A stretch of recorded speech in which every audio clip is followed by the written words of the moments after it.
अक्सर हम ये सोचते हैं कि पानी अल्लाह की रहमत है, लेकिन जब वो पानी दरवाज़ा तोड़ के अंदर आ जाए तब रहमत और कहर का फ़र्क समझ में आता है। पानी जिससे ज़िंदगी चलती है, जिसकी एक बूंद के लिए बहुत से इलाकों में दिन रात दुआएं की जाती हैं।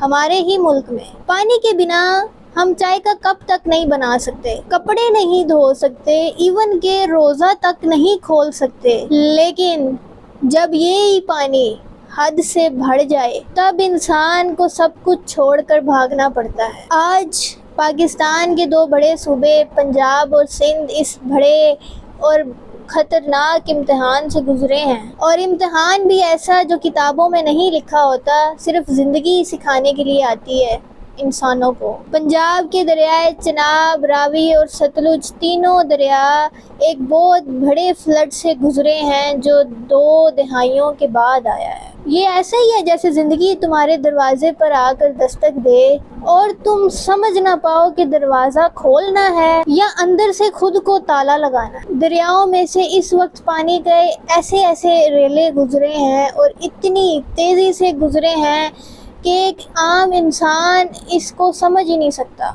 एक आम इंसान के लिए शायद ये शिद्दत समझना आसान ना हो, लेकिन जिस इंसान ने, जिस ख़ानदान ने और जिस शहर या गांव ने इस पानी के बहाव को अपनी तरफ आते हुए देखा है, वही इंसान समझ सकता है कि इंसान की औकात कितनी छोटी है और दरिया कितना बड़ा है। इस वक्त लाखों लोग अफेक्ट हो चुके हैं, जिसमें से बहुत से अपना घर छोड़ने पर मजबूर हैं। गांव के गांव पानी में डूब चुके हैं। कितनी ही जिंदगियां इन्हीं लहरों में खो गई और कितने ही लोग अपने प्यारे जानवरों तक को छोड़ने पर मजबूर हो गए। ये मंजर इंसान को ये सोचने पर मजबूर करता है कि रहमत और कहर के दरमियान का जो एक बारीक सा फर्क है वो क्या होता है। और इन सब के बीच में ज़रा सोचिए, एक माँ अपने बच्चों को एक छोटी सी बोट में बिठाकर निकालने की कोशिश कर रही है। पीछे उसका घर, उसके ख्वाब, सब कुछ बह रहा है और वो माँ बोट में बैठकर अपने बच्चों का हाथ बड़ी मजबूती से पकड़ लेती है और कहती है कि बेटे तुम परेशान मत होना, ये सब चीज़ें दोबारा बन जाएंगी। ये तस्वीर हमें रुलाती भी है और समझाती भी है हमारी ज़िंदगी कितनी अजीब है। जब तक मुसीबत दूसरे मुल्क में होती है हम सिर्फ न्यूज़ स्क्रॉलिंग करते हैं अपने फ़ोनों पे, अपने टीवी चैनल्स पे घर में बैठकर। जब तक मुसीबत दूसरे शहर में होती है टीवी पर ब्रेकिंग न्यूज़ चलाकर हम चाय पी रहे होते हैं और हेडलाइंस पढ़ रहे होते हैं। लेकिन जैसे ही पानी आपके दरवाजे तक आ जाए तब समझ आता है कि ये जो हेडलाइन थी ये तो हमारी ही कहानी थी। किसी ने कहा था कि enduring life is an art. शायद हमें भी अब ये आर्ट सीखना पड़ेगा, क्योंकि अब हर इंसान एक आर्टिस्ट बन गया है। कोई अपना घर दोबारा बनाएगा, कोई अपना रोजगार दोबारा तलाश करेगा, कोई अपनी कहानी का एक नया चैप्टर लिखेगा। इंसान चांद तक पहुंच गया लेकिन अपने घर की छत पर आने वाले पानी को नहीं रोक सका। ये है हमारी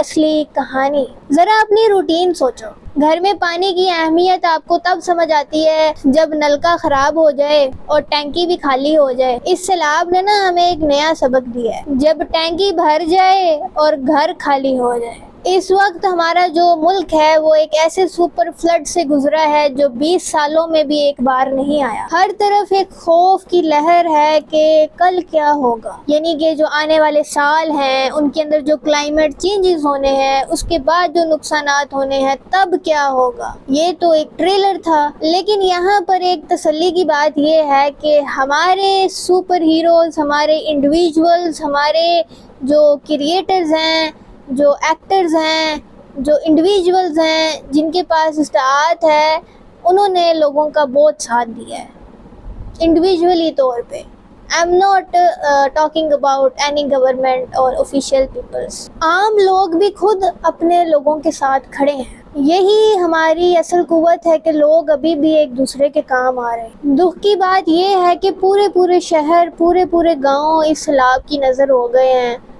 और ज़िंदगी के बहुत मुश्किल इम्तिहान से गुजरे हैं। ये पानी का सिलसिला हमें एक अजीब सी लर्निंग देता है कि हम सब एक ही कश्ती में सवार हैं। जब पानी भर जाता है दरियाओं में, समंदरों में, नदी नालों में, तो वो ना शहर देख कर आता है, ना जुबान, ना पासपोर्ट, सिर्फ इंसान को इंसान बनाने आता है। जो हम भूल गए हैं कि हम इंसान हैं। अब तक कितनी ही जिंदगियां इस पानी में डूब गई हैं और कितने ही घर उजड़ गए हैं। इसका असल हिसाब शायद किसी के पास नहीं। हर तरफ सिर्फ एक शोर और इंतजार है। बड़े बड़े डैम्स भी इस पानी को नहीं रोक सके और सब सोच रहे हैं कि आने वाले फ्यूचर में हमने क्या करना है अगेंस्ट दिस क्लाइमेट चेंज। आज पानी वाकई ही एक अजाब बन गया है। जो चीज़ हमें ज़िंदगी देती है वही चीज़ हमसे ज़िंदगी छीन भी सकती है और ये बात हमें भूलनी नहीं चाहिए। लेकिन इस सब के बीच में एक अजीब सी खूबसूरती भी है, ह्यूमन रेजिलियंस। बंदा दोबारा खड़ा हो जाता है, घर दोबारा बन जाता है, फसलें दोबारा उग आती हैं और सबसे अहम बात, कहानी दोबारा लिखी जाती है।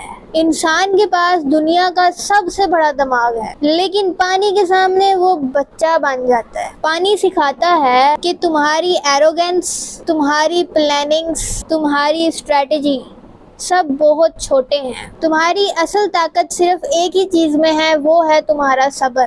और शायद इसीलिए पानी को अल्लाह ने इतनी ताकत दी है कि वो रहमत भी बन सकता है और कहर भी बन सकता है। सोचो ज़रा, एक घर के अंदर टीवी, वॉशिंग मशीन, अलमारी सब पानी में तैर रहे हैं। उस वक्त बंदा सोचता है कि ये सिर्फ फर्नीचर नहीं था, ये सारी चीज़ें उसकी मेहनत की कहानी थी। और फिर वो बंदा खामोश हो जाता है, दिल में सिर्फ ये सोचकर कि ये सब कुछ दोबारा शुरू करना पड़ेगा। ये शुरू करने का जज्बा ही इंसान की असल स्टोरी है। और मुझे लगता है कि ज़िंदगी ने हमें कोई चीट कोड नहीं दिया, सिर्फ एक रिमाइंडर दिया है। रहमत और कहर दोनों एक ही पानी में छुपे हैं। देखो, बात सीधी सी है, पानी आता है, चीज़ें ले जाता है, लेकिन इंसान का काम भी बड़ा अजीब है। दोबारा घर बना लेता है, दोबारा रोजी कमा लेता है, दोबारा बिजनेस एस्टेब्लिश कर लेता है, मुस्कुराना भी सीख ही लेता है। बस एक चीज नहीं होनी चाहिए, हरगिज़ नहीं होनी चाहिए, चाहे जो मर्जी हो जाए, हिम्मत हाथ से नहीं छूटनी चाहिए। क्योंकि जब तक इंसान खड़ा है